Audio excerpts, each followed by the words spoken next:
দাদু, তুই বলে ছোটবেলায় বলে বহু ভূত দেখিস, তা আজি একখান ভূতের গল্প মোক শোনা। মুই অনেক দিন থেকে মোর ভূতের গল্প শুনিবার খুব ইচ্ছা হইছে, বুঝল? শোন নাতি, আজি তোক মই এমন একটা ভূতের গল্প কব, তুই শুনিলে তোর সারা শরীর থপথপ থপথপ করে কাঁপিবে, বুঝল? মোর 18 বছর বয়স। শুনিব?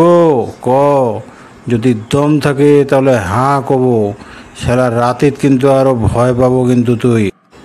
ক দাদু, মোর দম আছে। তুই কত ভূতের গল্প কবা পারিস, কত ডেঞ্জার গল্প তোর আছে তুই কবা পারিস।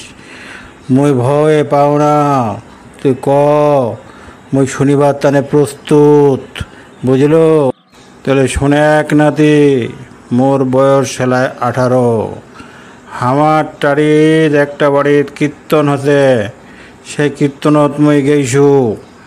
আসিবার সময় রাতি সেলা 12টা পার। আমার বাড়ির আগে যে বাঁশের থোপটা আছে, সেইঠে দেখেছ দুইটা ছোট্ট কিনা চিংড়ি দুইটা বাঁশের উপরত খালি খেলেছে। তারপরে মুই কন্যু কি উমাক দেখিয়া মুখ খুব হতাশ নাগিল। তারপরে মুই করি কি উমা চুল গিলা আরো মাটি দুলেছে, একজন একটা বাসর যাচ্ছে আরো খালি কিলকিল কিলকিল কিলকিল করিয়া খালি হাসে আছে, বুঝল? ওইটা দেখিয়া তো মোর অবস্থা খারাপ। তারপরে তো মুই কি করিম। ক ক দাদু, থামিল কেনে? মোর দারুণ মজা লাগিছে। ক ক ক, খুব ভালো লাগেছে শুনিয়া রে। ক ক ক, মোর সামনে কোনোদিন অন্য দুটা ছোট চিংড়ি যদি আইসে কি মজাটায় না নাগিবে রে। ক, তুই থামিন না, তুই কহে যা। খেলায় মই ভয়তে রাম নাম জপ করিবার ধরছু। কনেক কনেক কাম হচ্ছে, আরও হচ্ছে নাই।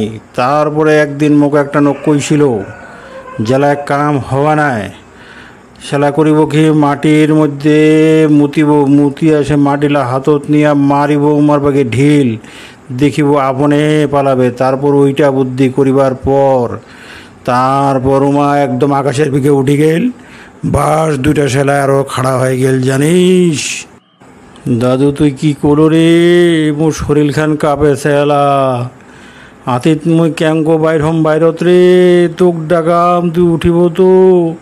হ্যাঁ, মোর অতখান দম নাই রে তোর মতো ওইরকম ভূত দেখি আরো পার হয়ে আসিবার রে। মোর শরীর কাঁপেছে রে দাদু, মোর শরীর কাঁপেছে। আদি তুই মোর লগত থাকিব, নাহলে মুই থাকিবা পারিবা নহ, বুঝিল?